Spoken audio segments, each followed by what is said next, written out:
Hello friends, welcome back to Shashi వంటశాల. ఈరోజు వీడియోలో పప్పు చెకోడీలని ఎలా ప్రిపేర్ చేసుకోవాలో చూపించబోతున్నానండి. ఇవి మనము ఇంట్లో తయారు చేసినా కానీ బయట షాప్లో కొన్నట్లే వస్తాయన్నమాట. ఈ పప్పు చెకోడీలు మనకి బయట కొన్న వాటికంటే కూడా టేస్ట్ చాలా బాగుంటాయండి. క్రిస్పీగా కరకరలాడుతూ చాలా రుచిగా ఉంటాయన్నమాట. మరి ఈ పప్పు చెకోడీలని ఎలా ప్రిపేర్ చేసుకోవాలి ఇప్పుడు వీడియోలోకి వెళ్ళి చూసేయండి. ముందుగా ఒక కప్పు శనగపప్పుని ఒక 2, 3 గంటల సేపు నానబెట్టుకోవాలి. 2, 3 గంటలు నానబెట్టుకుంటే ఇలా పప్పు చక్కగా నానిపోతుందండి. తర్వాత ఈ పప్పును ఒకసారి శుభ్రంగా వాష్ చేసుకొని, తర్వాత కాటన్ క్లాత్ పైన ఇలా పల్చగా పరుచుకోవాలనమాట. ఈ పప్పుని ఒక 10 నిమిషాల సేపు ఫ్యాన్ కిందైనా ఆరబెట్టుకోవచ్చు. లేదంటే ఇలా క్లాత్‌తోని తుడుచుకున్నా గానీ సరిపోతుందనమాట. మనకి పప్పు పూర్తిగా ఆరాల్సిన అవసరం లేదండి. పప్పు పైన తడి అనేది ఆరిపోతే సరిపోతుందనమాట. ఇలా పైన తడి అంతా పూర్తిగా ఆరిపోయిన తర్వాత ఈ పప్పుని ఇలా బౌల్‌లోకి తీసుకొని పక్కన పెట్టుకోవాలి. తర్వాత స్టవ్ పైన ప్యాన్ పెట్టుకొని అందులో 2 కప్పుల వాటర్‌ని వేసుకోవాలి.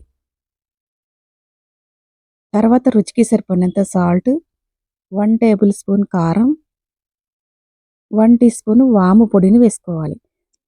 తర్వాత మనకి చెకోడీలు కలర్‌ఫుల్‌గా కనిపించాలి అనుకుంటే మాత్రమే ఒక చిటికెడంత ఫుడ్ కలర్‌ని యాడ్ చేసుకోవాలండి. మనకి ఫుడ్ కలర్ వేసుకోవడం ఇష్టం లేకపోతే వేయకున్నా పర్వాలేదనమాట. ఇప్పుడు ఇందులో 1 టేబుల్ స్పూన్ ఆయిల్ వేసుకొని అంతా ఒకసారి బాగా కలుపుకోవాలి. కలుపుకున్న తర్వాత ఈ వాటర్‌నంతా కూడా ఇలా బాగా మరిగించుకోవాలి. ఇలా వాటర్ మరుగుతున్నప్పుడు ఇందులోకి 2 కప్పుల బియ్య పిండిని వేసుకోవాలి. మనము ఏ కప్పుతోనైతే వాటర్ తీసుకున్నామో అదే కప్పుతోని 2 కప్పుల బియ్య పిండిని వేసుకోవాలనమాట. 2 కప్పుల వాటర్‌కి 2 కప్పుల బియ్య పిండి అనేది కరెక్ట్‌గా సరిపోతుందండి. ఎక్కువ తక్కువ కాకుండా ఉంటుందన్నమాట. ఇలా బియ్య పిండి వేసిన తర్వాత మంటని లో ఫ్లేమ్‌లోకి పెట్టుకొని పిండి అంతా కూడా ఉండలు కట్టకుండా ఈ విధంగా బాగా కలుపుకోవాలి. ఇలా పిండి అంతా కూడా బాగా కలుపుకున్న తర్వాత ఇప్పుడు స్టవ్ ఆఫ్ చేసుకొని ఈ పిండిని అంతా కూడా వెడల్పుగా ఉన్న ఒక ప్లేట్‌లోకి ట్రాన్స్‌ఫర్ చేసుకోవాలి. ఇప్పుడు పిండి బాగా వేడిగా ఉంటుంది కాబట్టి కొద్దిసేపు పక్కన పెట్టుకొని చల్లారపెట్టుకోవాలనమాట. ఈ పిండి పూర్తిగా చల్లారకూడదండి. కొంచెం గోరువెచ్చగా ఉన్నప్పుడే మనము చేతిలో కొంచెం తడి చేసుకొని ఇలా కొంచెం గట్టిగా ప్రెస్ చేస్తున్నట్లుగా పిండిని కలుపుకోవాలనమాట. ఇలా కొంచెం గట్టిగా ప్రెస్ చేస్తున్నట్టు కలుపుకోవటం వలన పిండి అనేది మనకి జిగుటుగా వచ్చి పిండి సాఫ్ట్‌గా తయారవుతుందనమాట. ఒకవేళ పిండి అనేది పొడి పొడిగా అనిపిస్తే కొంచెం వాటర్‌ని చల్లుకొనైనా పిండిని బాగా కలుపుకోవాలి. ఇలా పిండి ముద్దని ఫైనల్‌గా అయితే ఈ విధంగా కలుపుకోవాలండి. మనం తీసుకున్న కొలతలకి పిండి అనేది లూజ్ కాకుండా, అలాగే గట్టిగా కాకుండా ఇలా సెమీ సాఫ్ట్‌గా వస్తుందనమాట. పిండిని కలుపుకొని పక్కన పెట్టేసుకొని, నెక్స్ట్ మనం నానబెట్టిన పప్పును కూడా పక్కన పెట్టుకోవాలి. ఇప్పుడు ఈ పిండిలో నుంచి ఒక చిన్న సైజు పిండి ముద్దను తీసుకొని ఇలా రోల్ చేసుకోవాలి. ఇలా రోల్ చేసేటప్పుడు కావాలి అనుకుంటే చేతిలో కొంచెం తడి చేసుకొని కూడా రోల్ చేసుకోవచ్చండి. మనము చెకోడీలు మరీ సన్నగా కాకుండా కొంచెం లావుగా ఉండేలాగా రోల్ చేసుకోవాలనమాట. ఇలా రోల్ చేస్తున్నప్పుడు పిండికి మధ్యలో ఎక్కడా కూడా క్రాక్స్ లేకుండా చూసుకోవాలి. ఇలా రోల్ చేసుకున్న తర్వాత ఇప్పుడు రెండో వైపులా కూడా మనం నానబెట్టి పెట్టుకున్న శనగపప్పుని స్ప్రెడ్ చేసుకోవాలి. స్ప్రెడ్ చేసుకొని ఇలా పల్చగా మనం అంటే మరీ గట్టిగా కాకుండా ఇలా కొంచెం పైన మనకి పప్పులన్నీ అంటుకునేలాగా రోల్ చేసుకోవాలి. ఇలా రోల్ చేసుకున్నామంటే మనకు శనగపప్పు అనేది ఈ విధంగా పిండిలోకి లోపల వరకు కూడా స్టిక్ అవుతుందనమాట. చూడండి ఇక్కడ లోపల వరకు స్టిక్ అయిన పప్పులనేవి అస్సలు ఊడిపోవండి. పైన అంటుకున్న పప్పులు మాత్రమే ఊడిపోయే ఛాన్స్ ఉంటుందన్నమాట. ఇలా రోల్ చేసుకున్న తర్వాత ఇప్పుడు 2 చివర్లను కూడా ఇలా దగ్గరికి తీసుకొని ఇలా స్టిక్ చేసుకోవాలి. ఇలా జాయింట్ చేసుకున్నామంటే మనకి పప్పు చెకోడీ రెడీ అయిపోయిందండి. ఇప్పుడు ఈ పప్పు చెకోడీని పక్కన పెట్టేసుకొని నెక్స్ట్ ఇంకొక పప్పు చెకోడీని ఎలా ప్రిపేర్ చేసుకోవాలో చూసేయండి. మళ్ళీ కొద్దిగా పిండిని తీసుకొని ఇలా ఎక్కడ క్రాక్స్ లేకుండా కొంచెం లావు సైజులోనే ఇలా రోల్ చేసుకోవాలనమాట. ఇలా పిండికి క్రాక్స్ ఉంటే పప్పులనేవి సరిగ్గా అంటుకోవండి. లేదంటే మనకి చెకోడీ అనేది విరిగిపోయే ఛాన్స్ ఉంటుందన్నమాట.